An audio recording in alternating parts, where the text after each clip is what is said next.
Welcome to It's Personal, Not Just Business, with your host, Michael Fliegelman. In each episode, you'll learn lessons from other successful financial advisors and brokers. You can find this show on YouTube, LinkedIn, Apple Podcasts, Spotify, and on swanwealth.com. Now here's the host of It's Personal, Not Just Business, Michael Fliegelman. Hi, and welcome, everybody. My name is Michael Fliegelman. I'm your host for It's Personal, Not Just Business, and I'm here with someone I would describe as a special type of person. He's not just a client. I would consider him a friend. He's an author. He's a financial advisor. He's soon to be a movie producer.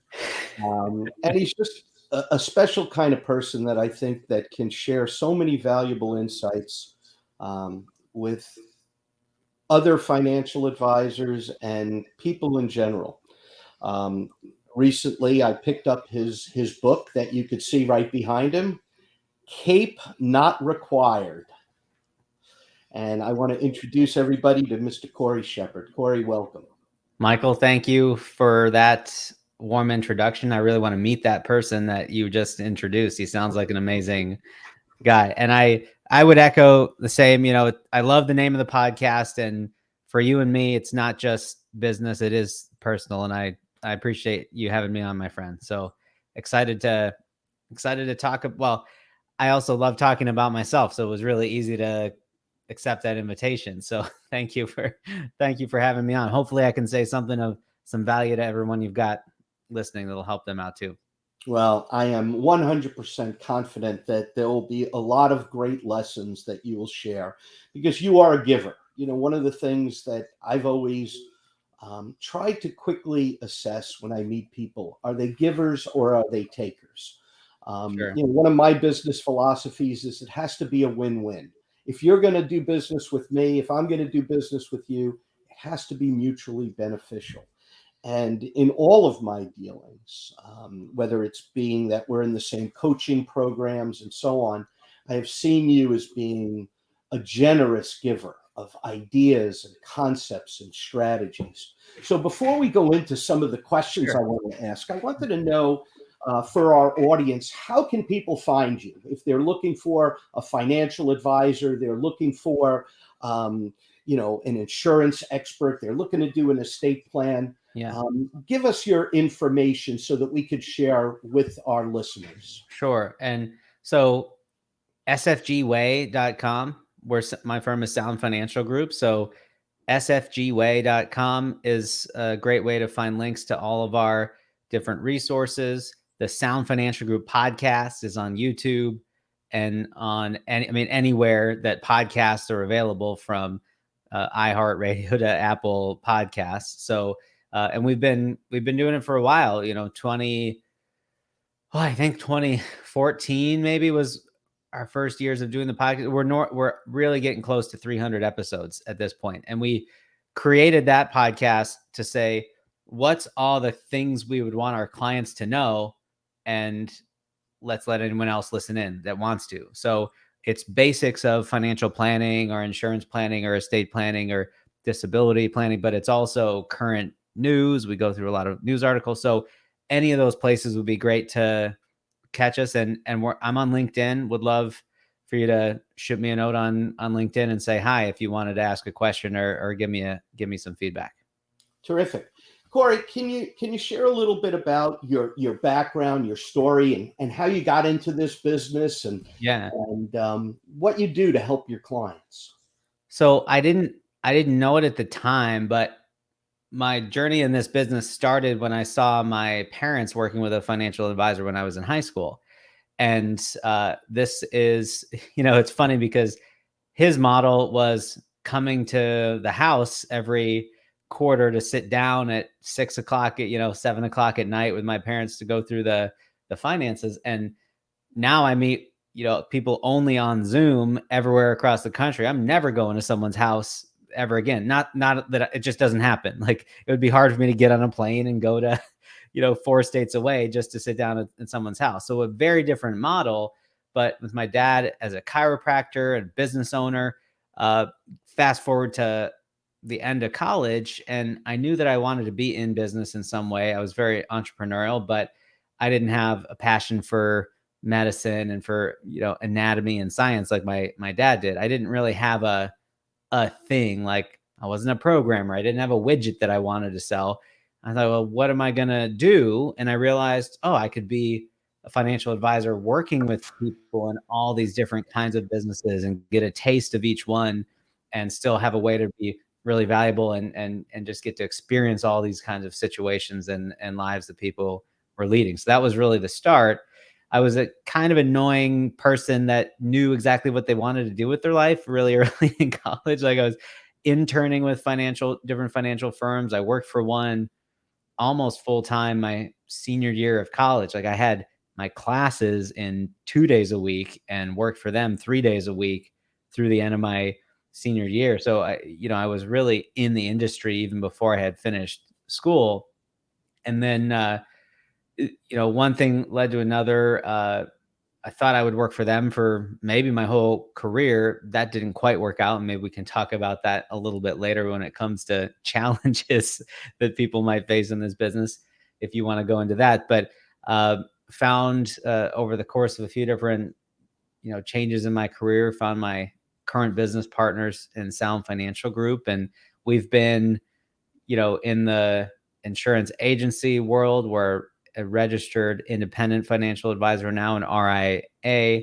And I won't say the grass is greener. It's just at different lengths and textures as far as the different models of our business. But we've gotten to a place that we really, really enjoy where, sometimes in the business planning world, there's a phrase called lifestyle business that gets used. And a lot of times it gets used kind of as a derogatory term, like, oh, that's just a lifestyle business. Like, you're not growing for like a tech firm or something like that. But for me, it's a really important distinction because, I get to work from here, from my home office, and was doing that even before COVID, working with clients all across the country. And, I don't have to commute. I don't have to travel a lot unless I want to. I get to be home with kids in the morning and the evening and sometimes in between to go down and say hi. And I get to do really important work with some really great people having amazing, high performing businesses out to do great things in the world and have a really good life too. And so that is why I got into this business, to have more freedom to create the life that I wanted to live and help others see that there's more than just one way to do it. It's not the culturally predetermined, here's the 9 to 5 job and you have to work 80 hours a week and harder work is going to do it. And it's not always the case. Like, there's different paths to get to a rich life. And the first part of that path is just defining what that means for you, which can be different than what the world says. Wow, that's just terrific. I just have, so many thoughts as you speak, Cory, because, I've gotten to know you fairly well over the years. And, you have a great life. You have a great family. I know you just had your second child. Yes. Your wife. Life's exciting with 2 kids. It's never boring. Yeah. Absolutely. And, your wife has a full-time job as a doctor, and you're an author, as we could see from the book behind. And recently you shared with me when we were together in Rochester a couple of weeks ago about your newest interest, which is the movie business. The movie business, yeah. And I'd love for you to share, because, as I said, the name of our podcast is It's Personal, Not Just Business. We're the opposite of that Godfather guy in that movie, right, who said it's business, it's not just personal. Right. And to me, I don't know if you saw 60 Minutes this past weekend, but I watched it, and there was this very wealthy guy that just bought this soccer team. And he said on 60 Minutes, it's always personal. It's not just business. And I was like, wait a second. That's my life. Yeah. Yeah. No, it's true. Share with us a little bit about when you are going to be the next Francis Ford Coppola. Well, I don't know if that's going to happen. but I've always been drawn to the world of film and movies and Hollywood. At the end of college, I took a few classes that were the just for me classes, just for fun. I've put in my time. I got all the degree done. I just want to enjoy myself. And those were film classes. And I made friends with my film professor because I just kept asking him about the movies, asking him to take me out to lunch after class, talk more. So we became friends talking about movies, and years go by and lots of other things happen in my life and my career. And I make another friend through my friend Kirkland, who has got a great business education company called Influential You, which has just been instrumental in creating some business environment in our firm where we understand the fabric of what it means for humans to interact with each other to create value. It's just a quick way of saying it. Check them out too, influentialu.com. They have some great education on being really effective in life and business and interacting with other humans. And as I'm engaging in that work a few years ago, I find out that Kirkland's also had a earlier career in producing movies in Hollywood.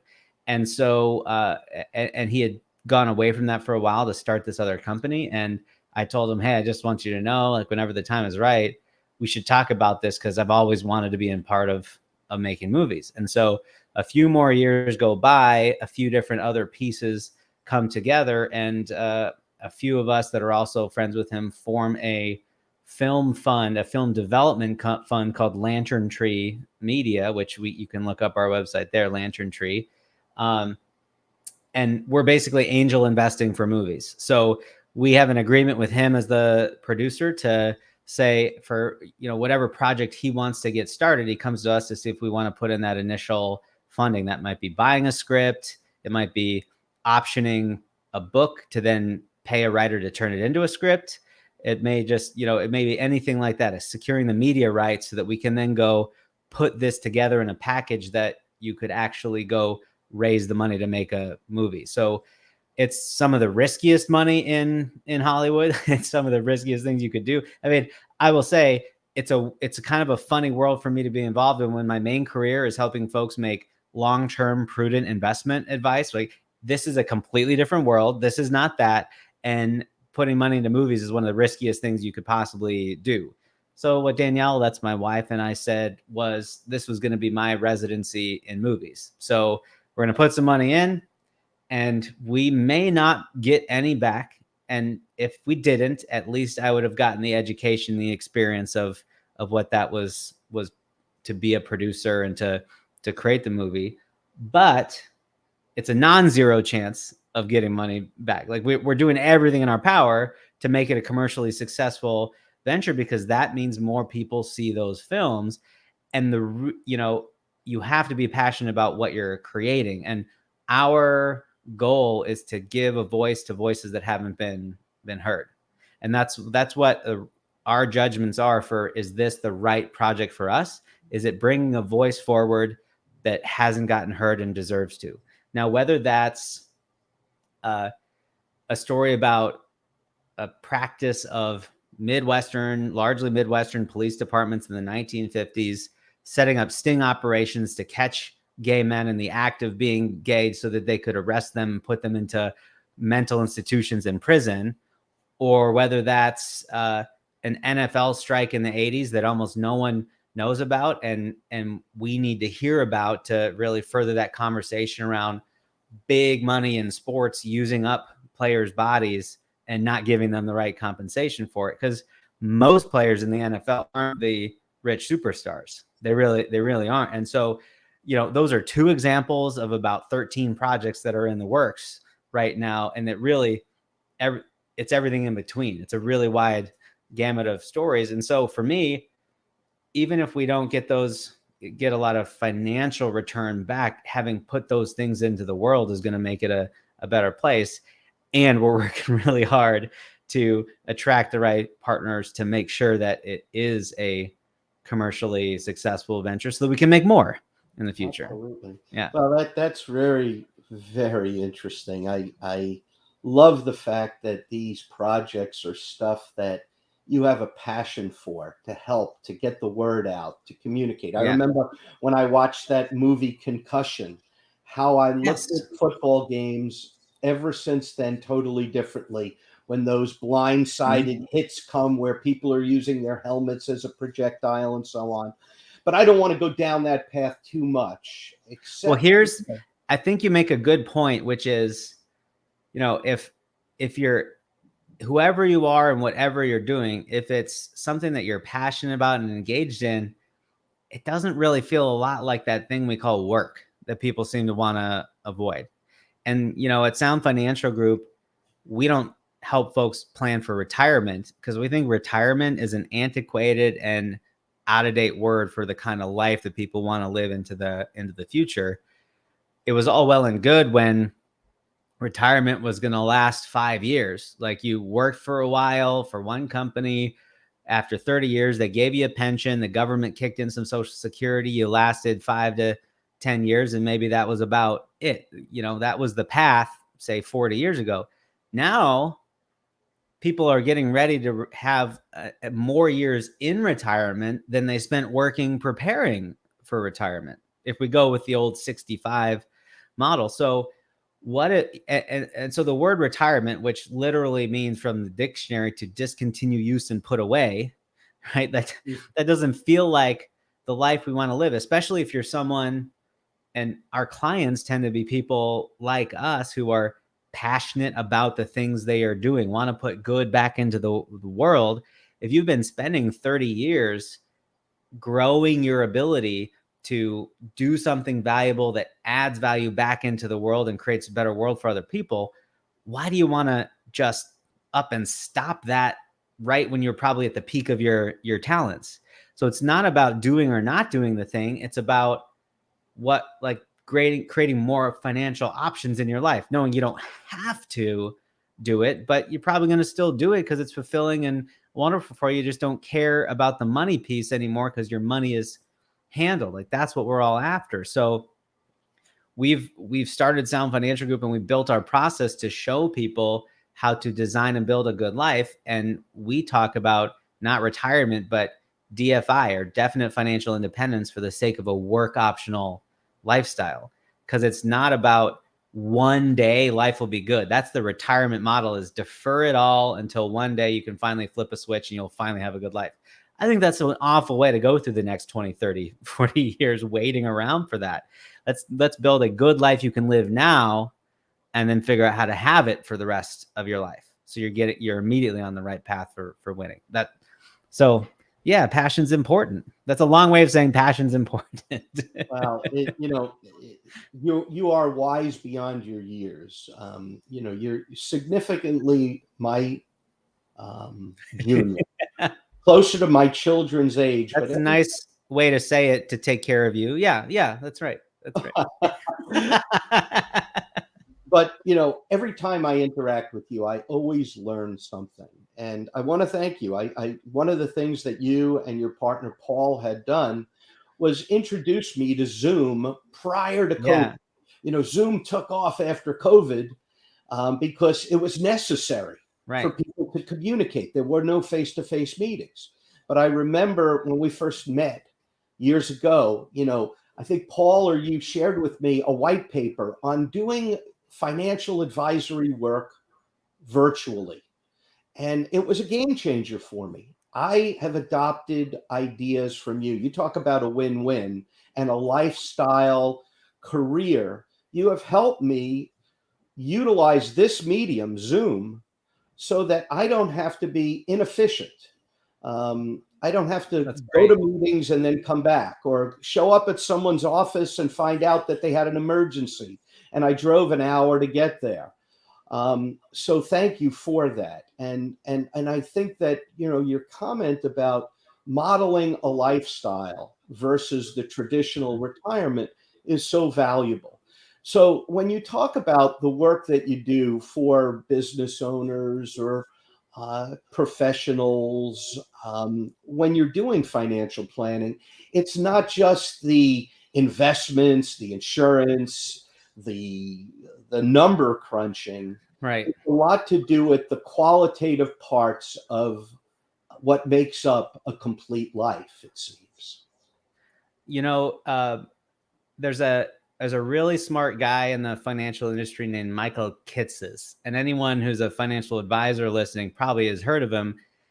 We subscribe to his site because it's a great way for us to get our continuing education done, to actually learn something, not just have to go through some motions. Like, and his he's a thought leader in the industry, and his one of the distinctions he makes is the advisor's manifesto on a site. And what he means is that to be a financial advisor in the legal sense in our country, you just need to have passed at least one test, whether it's an insurance test or a securities test, like that's all.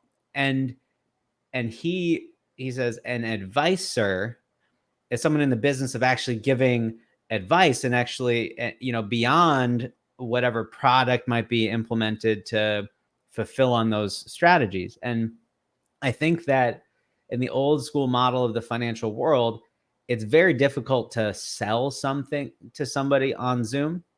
And this is, the industry was really worried about Zoom. No one could believe that we were doing it. And it's because a lot of folks who were trying to sell products only to people, where it's like, you got to be belly to belly. And I think that that's right.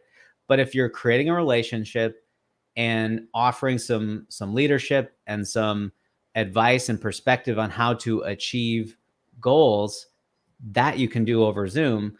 And then the things that you do afterward, the blocks that you put in place, the pieces to make that happen, become a foregone conclusion. And that's really easy to do. So yeah, I think Zoom, and for the record, it's not that we would never try to meet a client in person, and we're not hiding in our rooms, but we try to get together with clients whenever we can. If we're ever in the same city as clients, we reach out, we see if we can get together for lunch, spend some quality time together. But our only rule is we don't talk about their money when we get together in person.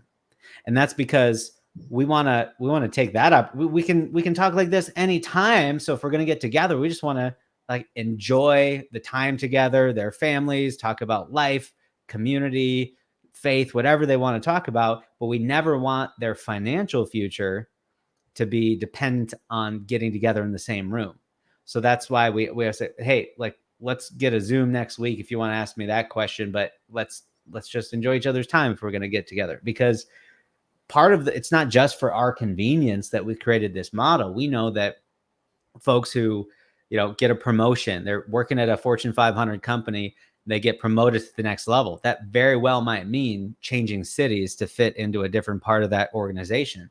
That's the last time they want to have to start over with a new relationship with a financial advisor. That they want continuity during that opportunity. So here they can start a relationship with us wherever they are and continue it wherever they've gone. And so that's really why we started it. And then we realized, oh, we can also be wherever we need to be. So when I needed to move from Seattle to Chicago, I could do that, and we could keep our business going in a way that wasn't possible prior. It's really an amazing blueprint that you created. You have a financial advisory business where there aren't limitations by geography. Right. Paul lives in Washington. I guess Jackie is in Colorado. You're in Illinois. We've got team members in the Seattle area, the Denver area, Chicago, and New York. Yeah. And, that gave me the opportunity when I had an employee who was working for me in New York, and she said, I'm moving back to be with my family back in California, to say, you know what? I don't want to lose you. And because I saw how you ran your business, I said, Stacy, I'm going to continue with you. You're just going to work remotely. And we haven't missed a beat. That's amazing. Back to the win-win, and it's personal, not just business. For everybody that we interact with, we have to try and create that win-win. I just wanted to share a little something that just came to mind, Cory. Sure. I just finished a class that I thought was terrific, taught by a really industry expert, Mr. Dick Weber and Linda Stimac taught a class that I just completed, where I got a certification in being a certified insurance fiduciary. And the key thing that I learned from that, you're already modeling, and you're doing it through your Zoom meetings by becoming an expert facilitator in decision making, not money decisions only, but Right. decisions pertaining to people's lives, much more global, much more holistic. And I think that it's really a great, great mantra that you've already encapsulated into your practice, that you do that. You are a facilitator of good decisions for your client's best interest. And I just want to share that with you because I thought it was very empowering. And I see that even without the class that I spent 10 weeks doing, that you're already modeling that behavior through the type of holistic financial planning that you do. What do you think? Share Well, with your thoughts on that. You just brought something to mind for me, which is, and you and I, in some of the studies that we have done, we can draw a distinction if we're being really specific around currency versus money, where currency is the gold coins and the paper or the numbers on the screen. It's a medium of exchange, and money is the kind of value we bring into the world, the value that we add. And so, we don't need to go too far down that path, but it's something that folks should think about. Like, this numbers on a screen or paper is like not useful in and of itself, right? It's just everyone says we're going to say it means something, but it's really a store of this other kind of value. And so money decisions are meaningless by themselves if they're not in the context of other parts of our life. Because, like, take everything else out of it. If all it is making ones and zeros bigger, on a screen, like, what does it actually do for you? If it was just piling paper in your backyard, like dollar bills, like, what does it actually do for you? It only is valuable if those strategies and decisions are made in the context of something else that we want in life Something that is bigger. Yeah. Excellent. Excellent. So, Cory, share with us a little bit about the type of clients that you want to work with, the type of people that are a good fit for sound finance. Absolutely. So I really love working with physicians because my wife is a doctor, and I just can't help learning about that world. I mean, I had to learn a lot about her world for our own financial planning and understand all the choices she had to make and how student loans work for her, and thinking about things like disability for physicians and what their trajectory looks like. So I love working with doctors on any step along the way. I love working with physicians that just came out of their training, just came out of residency, and we call it the white coat window, a unique stage that doctors get to that's very different than most professions, because most professions, slowly, incrementally, you increase your income over time. A little promotion here, a little raise here. Physicians are way underpaid in the marketplace, and that's a whole other conversation about how doctors are treated today. The short answer is they really are underpaid labor for a lot of their years of training, and we need to change that situation. It's not a very sympathetic conversation because folks think of doctors as making a whole lot of money, but you spend 7 to 10 years getting underpaid and accruing a huge amount of loans, and then that's a big iceberg to work your way out of. So that's a whole other passion project of mine that I'll start to build some value around. But maybe make a movie about. Maybe we'll make a movie about that. That's a way to get some attention. The white coat window is you come out of your training and income could double, triple, quadruple, 10x in 1 year. And so you have an opportunity in a short amount of time to make a large amount of decisions and put a plan, largely, never completely, but largely on autopilot, and know that if you just stay that course 20, 30 years down the line or less, you'll be just in great shape. I love helping a physician put those plans together early on and just know that they're on a great course. because I've seen a whole generation of physicians that were, acting like they thought a doctor should, buying the house they thought a doctor should, or the car that a doctor should, and not doing the things that they ought to for themselves to prepare for the future. And now 65, 70 years old, and they're really not in a position to retire. Many of them, it's the baby boomer generation of doctors. So I want to help change that course. I also love working with, executives in large companies, middle managers to C-suite, folks that have some stock options and the 401k and all these different pieces that they're in usually really busy lives because they're paid well by their corporations, but also demanded a lot of by their corporations.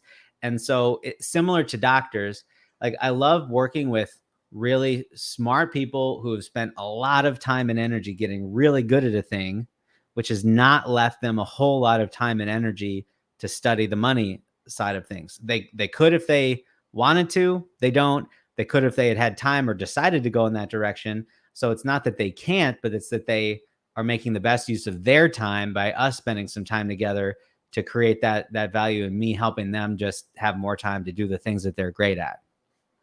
Very good. Thank you so much for that. I know that you also work with other types of people, such as other financial advisors that might want to affiliate with your firm, might want to join in with your culture that is very rich and experienced, and they may not have that experience. Or I know you've also worked in partnership with accounting firms and so on. Can you share with the audience a little bit about what Sound Financial and you and Paul do for those types of people? Absolutely. So one that, for the sake of time, I'll just pick one case study here that I'm really passionate about, which is, a lot of CPA firms, accounting firms are, they understand a lot about money and tax and really the fundamentals of investing. And they want to add an asset management arm, helping clients with their investing alongside the tax advice that they give. And it's really logical case to make because they're already really smart in all the areas of money necessary. There's just maybe some very niche specialized knowledge on how to run that part of a business. The problem is they're really busy doing the work that got them there in the first place, the accounting strategy, those things that they're really, truly experts in. And so they probably have to hire another team member to help with that side of things, hire a CFP, which like me, I have the CFP and ChFC designations, hire some kind of financial advisor that could run that side of the business and work with their clients and diversify that their business income streams. Well, that means they're going to be riding negative on revenue for a while as they hire, probably a 6-figure expense to build that part of their firm and slowly build up the revenue on that. So, it could be, we penciled it out in a lot of firms, best case scenario, it's a 5-year break even before it's actually profitable for having done that. So instead, we built out a model where they could hire us as their outsourced asset management arm.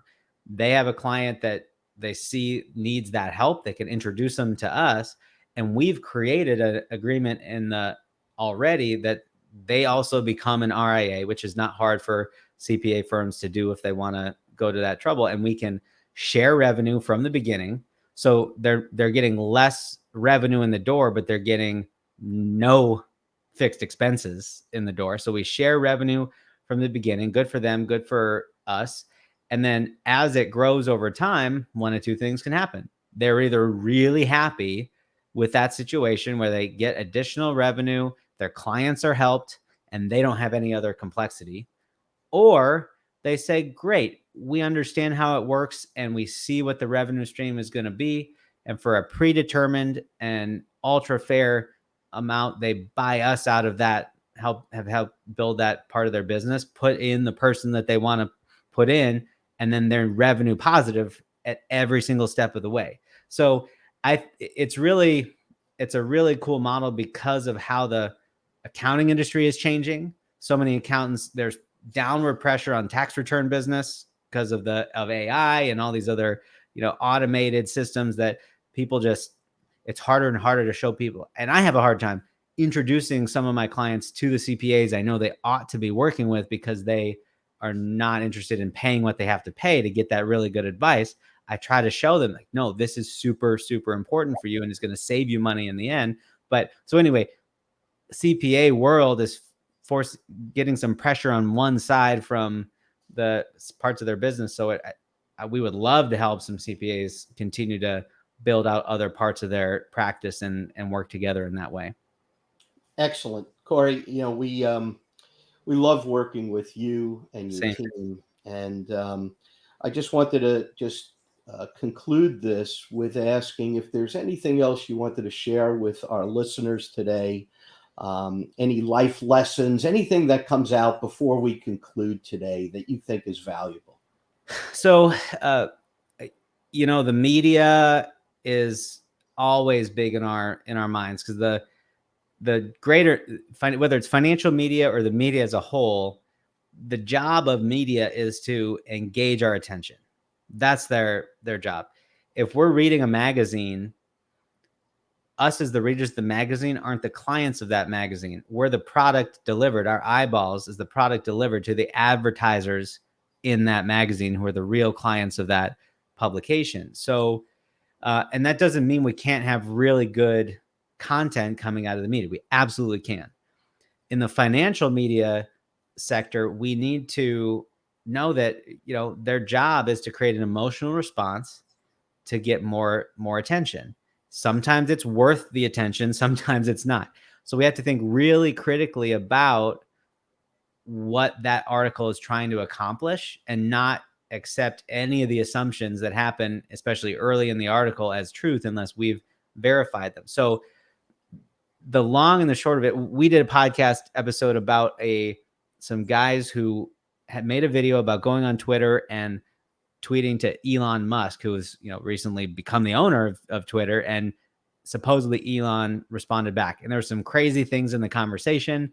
And our point was, you don't know if it's real or fake. They even had his voice in part of it, like a recording of a voicemail that he left, which is really easy to fake with AI now, deep fake. So you can record videos that are fake really, really easily. So our whole point is, it's getting harder and harder to know what's real or fake. And so in the financial world, the media shouldn't be the reason for you to make a short-term decision on your money. Like the thing that's happening in the world right now, like let's make our financial plans in a way that we don't have to react to that thing that we just saw 5 minutes ago on YouTube, because we don't know if it's real or not. Like that's really important. Don't even try to tell if it's real or not. Just don't even use it to make your choices. That's something I love that. Valuable lessons. I would describe that as a tremendously valuable lesson, as so often I have find myself reacting rather than properly responding.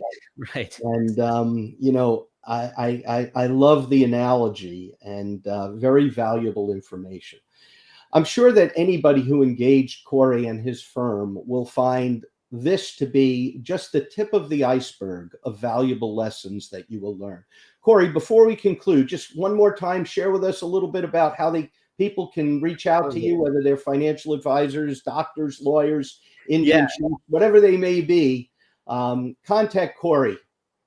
So sfgway.com is our website. SFGWA? Sound Financial Group, WAY, sfgway.com, like the SFG way. And on our website, there is a button to request a consultation. You can put in a couple of notes, and someone from our team will reach out to have a quick chat. It might be me if you're lucky. If I'm lucky, I'd love to talk to you.